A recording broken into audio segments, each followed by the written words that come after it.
जय गुरुदेव।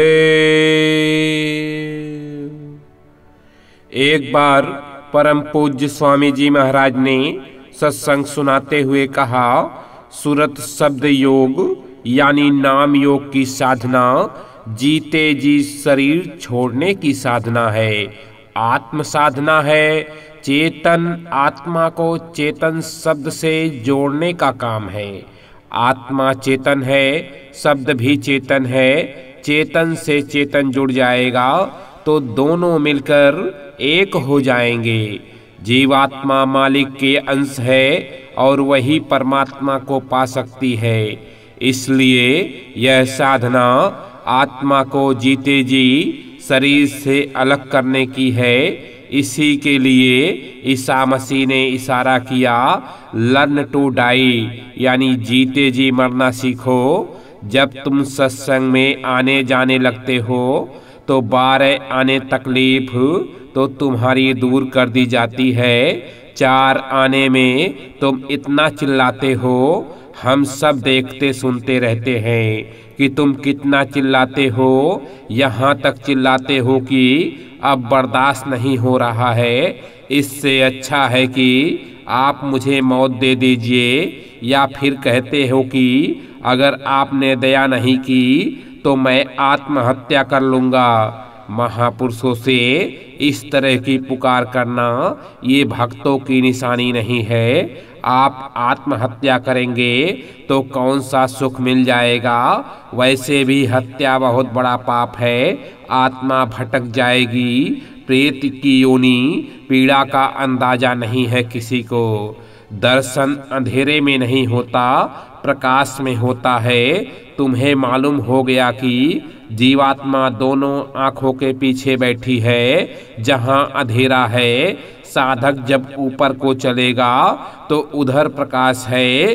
अंदर में गुरु का रूप अलग है, प्रकाशवान है। लिंग लोक में, स्वर्ग वैकुंठ लोक में लिंग रूप, ऊपर सूक्ष्म लोक में सूक्ष्म रूप, फिर कारण लोक में यानी त्रिकुटी में गुरु का बहुत सुंदर रूप। यहाँ तो हाड़ मांस का पुतला है जो जीवों को समझाने के लिए है। ऊपर गुरु पद में गुरु का रूप अवर्णीय है, और जो सूरज साधना करके वहाँ पहुँचती है उसका भी रूप अवर्णीय है। प्रारब्ध मिटा दिया जाए तो शरीर गिर पड़ेगा।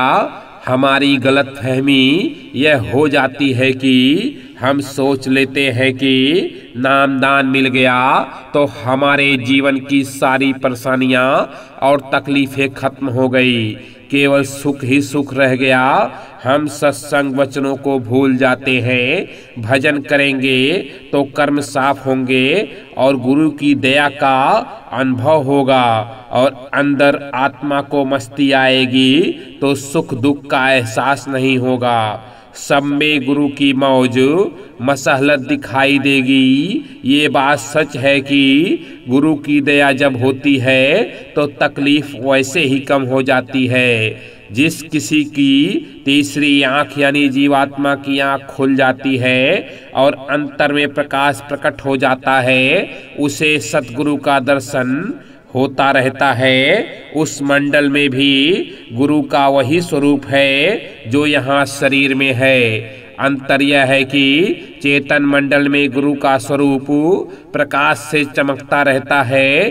संतों का मुकाम सबसे ऊंचा है। संतों का भेद कोई जानता नहीं, पर संत सबका भेद जानते हैं। संत सबकी पूजा करा देते हैं, किसी को छोड़ते नहीं। सबकी पूजा कराकर जीव को यहाँ से निकाल ले जाते हैं। पर आपका इरादा पक्का होना चाहिए। इरादा पक्का नहीं रहेगा तो आप हरदम डमाडोल रहेंगे।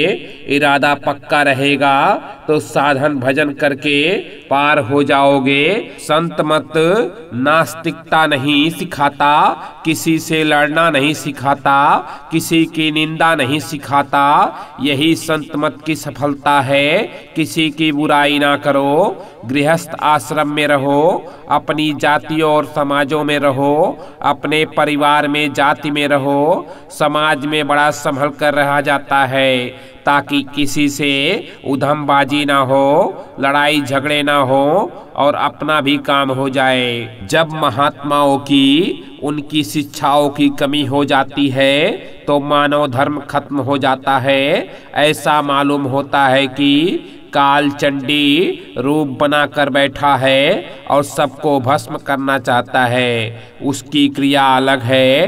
निरंजन भगवान ने भी आदेश दे रखा है कि जैसे चाहिए वैसा अपना काम कीजिए, मानव धर्म आना चाहिए। देवी देवता भी परेशान हैं। मनुष्य मानव धर्म लाने में फेल हो गया। उसके इच्छाओं की लपट आसमान में उठने लगी। महात्माओं ने इच्छाओं को दबाकर नियंत्रण में रखा था ताकि उसका स्वरूप काला ना बन सके, पर अब इच्छा खुल गई तो यह झटका पटकी चारों तरफ हो रही है। इसमें आपने सब कुछ गंवा दिया। जो कुछ पुण्य था वह भी चला गया। देखा देखी पुण्य, देखा देखी पाप, यह संग का असर है। गाली गलौज हो रही है। जब जीवात्मा ब्रह्मा स्थान त्रिकुटी के पार मानस सरोवर में स्नान करती है तब उसके ऊपर से मन और माया के पर्दे उतर जाते हैं।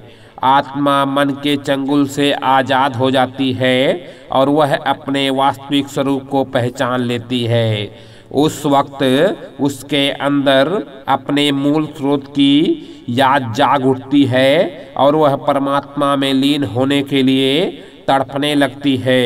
उसे होश आ जाती है कि वो सत्य देश की रहने वाली है। उसका सच्चा प्रीतम सत्पुरुष है।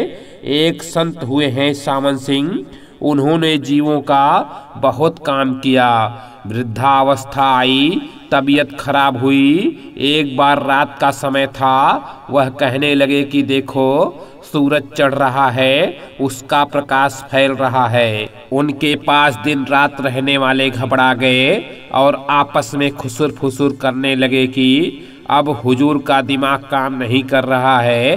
अर्धरात्रि को वह सूरज देख रहे हैं, लेकिन सावन सिंह जी कहते रहे कि सूरज चढ़ रहा है। सब डावाडोल थे कि उनका दिमाग अब फेल हो रहा है। उसके बाद उन्होंने एक शिष्य से पूछा, कृपाल सिंह सूरज चढ़ रहा है, प्रकाश फैल रहा है, जालंधर वाले देखेंगे। कृपाल सिंह ने कहा कि हुजूर सूरज चढ़ रहा है, प्रकाश फैल रहा है, जालंधर वाले ही नहीं पूरा देश देखेगा। सावन सिंह जी बोले, ठीक है, तुम सुमिरन पर बैठ जाओ। जीवात्मा सुरत साधना के द्वारा इसी शरीर से अलग हो जाती है। फिर वह देखती है कि ये हमारा पिंजरा है जिसमें हम कैद थे।